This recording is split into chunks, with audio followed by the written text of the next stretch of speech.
There's a remarkable place in the world that at first glance seems deprived of wealth, yet possesses treasures beyond monetary measure.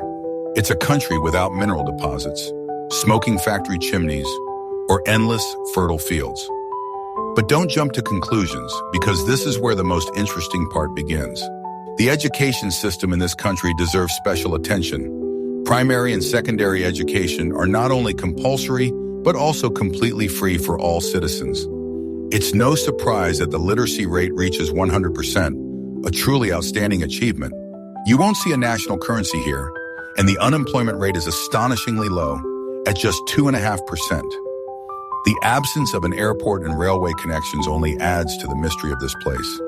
The total length of paved roads is about 200 kilometers, about 124 miles, which indicates the country's modest scale. However, the most surprising thing is that there has never been an army or a ministry of armed forces here. There are no prisons, and the activities of lawyers are prohibited. At the same time, the crime rate is one of the lowest in the world, at only 154 crimes per 100,000 inhabitants. Moreover, postal services are absolutely free for all citizens. The country ranks second in the world in terms of tourists per capita, second only to the Vatican. The average life expectancy here is 83 years, the second highest in the world after Japan. This is facilitated by the cleanest air, a cold but sunny climate with 300 sunny days a year, as well as high-quality medical care, which is provided free of charge to all working citizens and their family members. Transactions within this country can be made in any currency, as there is no currency control as such. Most of the territory is covered by mountains, forests, rivers, lakes, and meadows. The environment is strictly protected, and the nature is striking in its beauty and pristine condition. Every tourist feels at ease and comfortable here, enjoying excellent service and the hospitality of the locals. Culture and civility are raised to an absolute here, creating an atmosphere that you don't want to leave. We are talking about Andorra, an amazing state that is not so easy to find on the world map.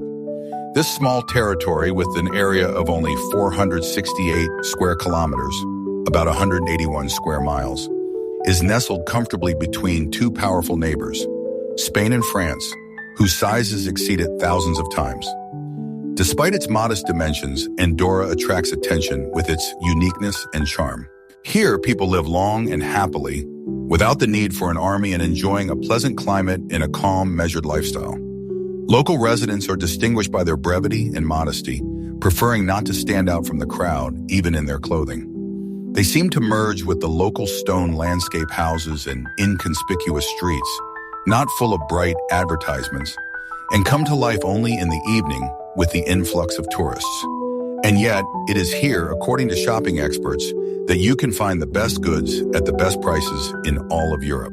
The country is a duty-free trade zone, so it's not surprising that in local stores you can buy things from famous brands 20 to 40% cheaper than in similar outlets in other European countries. Andorra has become a truly outstanding state, especially in the last 50 years. Back in the 1960s, when the Cold War was raging in the United States and the threat of nuclear escalation was growing, hippies appreciated the long-standing traditions of peace, neutrality, and demilitarization of this principality in the Pyrenees. This was due to Andorra's modest spending on armaments, amounting to only $4.90 a year, making it one of the safest countries in the world, unlike other major powers. In addition, during this period, the inhabitants of Andorra experienced a significant improvement in their quality of life thanks to the development of trade, facilitated by the status of a tax haven and opportunities for smuggling, as well as thanks to the development of tourism, in particular the construction of sports facilities for skiing. The need for labor, driven by economic success, led to active immigration from Spain and, to a lesser extent, from Portugal, which ultimately resulted in the number of immigrants exceeding the indigenous population of the country. Modern Andorra thrives mainly due to tourism, driven by its unique geographical location. The country is located in the heart of the Pyrenees Mountains, home to many ski resorts that attract outdoor enthusiasts from all over the world. The capital of Andorra, Andorra la Vella, is known for its world-famous resort and golf clubs. In addition, the absence of many tax duties on the export of goods allows for maintaining low prices, which stimulates the development of shopping tourism. Favorable shopping attracts not only tourists from neighboring Spain and France, with which Andorra shares borders, but also guests from other European countries. Every year, this dwarf state, with an area of 467 square kilometers and a population of about 90,000 people, is visited by more than 10 million tourists, which allows Andorra to be considered one of the most visited countries in the world. For the past 10 centuries, there have been no serious military conflicts on the territory of Andorra, so the need for an army has disappeared by itself. To maintain order and resolve rare conflicts between local residents or tourists, police forces are quite sufficient. Accordingly, such professions as prison guard and lawyer have practically disappeared. Andorra is closely linked to France and Spain. This means that while formally an independent state, it still delegates some of its powers to two neighboring powers, from which two co-princes are formally appointed, the President of France and the Bishop of Urgell from Spain. In fact, the country is governed by the Parliament, the unicameral General Council. It is important to note that Andorra is not a member of the European Union. The external security of the country is the responsibility of Spain and France, ensuring its protection and stability. Currently, the population of Andorra consists of approximately half indigenous people and half immigrants. Moving to this country attracts people with low taxes and a high level of confidentiality in the banking system. The significant number of former Russian citizens living in Andorra is evidenced by the presence of Russian-speaking specialists in every Andorran bank. Comfortable living conditions play an important role for those who want to move to this small state. A mild climate, clean mountain air, and, as a result, one of the highest average life expectancy rates in the world, 83.5 years. The tourism industry provides about 80% of the country's gross domestic product, being the main source of revenue for the state budget. The most popular is the ski season, which lasts from the beginning of December to mid-April. In the summer, tourists are attracted by picturesque mountain landscapes and monuments of medieval architecture. Andorra la Vella alone has 40 hotels and the same number of spas. The development of tourism, which has been actively supported by the authorities since the mid-20th century, has attracted foreign investment to Andorra and contributed to the revitalization of the construction industry and the rise in land prices. A curious fact is that there are no airports or railways in Andorra. The only mode of transport is road. It is noteworthy that the first road connecting the country with Spain was built only in 1911, and communication with France was established in 1933. However, if you carefully study the economic system of Andorra, it becomes obvious that it is actually based on the principles of libertarianism. All this has led to the fact that Andorra is currently a European tax haven, and the banking sector plays an important role in the country's economy. For the same reasons, the trade in luxury goods thrives in Andorra. Moreover, the country is a duty-free trade zone, which allows you to purchase various goods with discounts of 20 to 40% compared to similar prices in Spain or France. And here we return to the topic of tourism. Most foreigners come to Andorra for one day from neighboring France and Spain to make bargain purchases, taking advantage of significantly lower prices. At the same time, prices in Andorra are incredibly low for the most popular goods, which is the reason for the development of shopping tourism. According to those who have visited Andorra, the new district of the capital, Andorra la Vella, is more like a huge duty-free shop. In the context of a conversation about Andorra, it is worth touching upon the issue of currency and how it was resolved in this country. Officially, Andorra is not part of the Eurozone, but the euro is used on its territory. There is no currency of its own.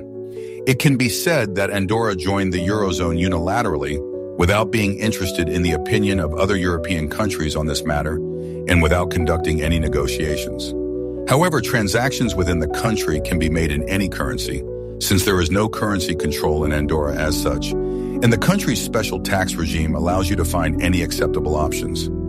Most small shops and restaurants accept dollars without question. Credit cards of leading world systems and travelers' checks are widely used. The country's complex geographical location, combined with the need to implement remote banking services and provide communication for tourists, has led to the incredible development of telecommunications in Andorra.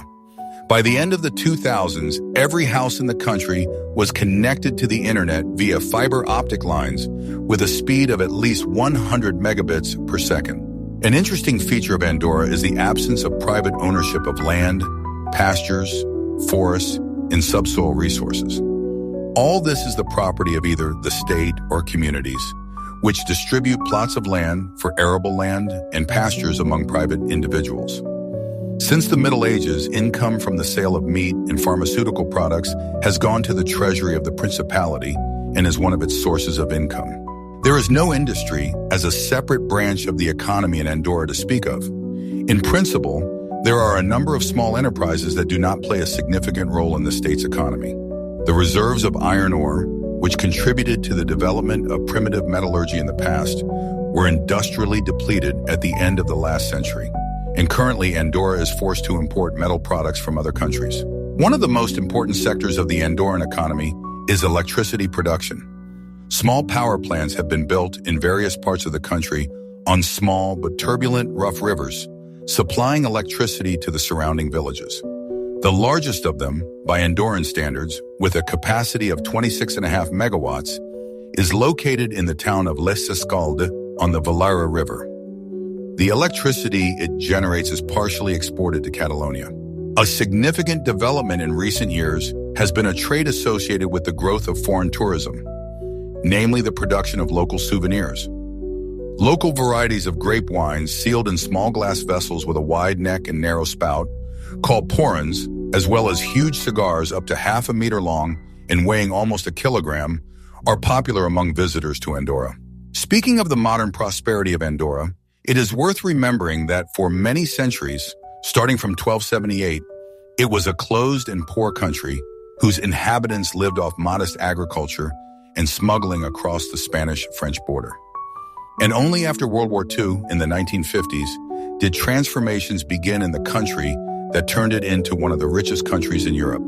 But for this, little Andorra needed, first of all, to open up to the world and base its economy on the principles of libertarianism. So how is it that this mountainous country, which got rid of the remnants of feudalism only in 1993, without oil, gas, or diamonds, is doing well, has a gross domestic product of $50,000 per person, and continues to develop? It hasn't squandered, stolen, or lost its reserves because they simply don't exist. The standard of living in Andorra is now clearly higher than even in neighboring Spain, which at one time had many colonies around the world. How did they manage this? And why did they succeed? Perhaps it's all about the people themselves, their culture and traditions. Andorra is living proof that prosperity doesn't always depend on natural resources. What do you think about this amazing country? Share your thoughts in the comments.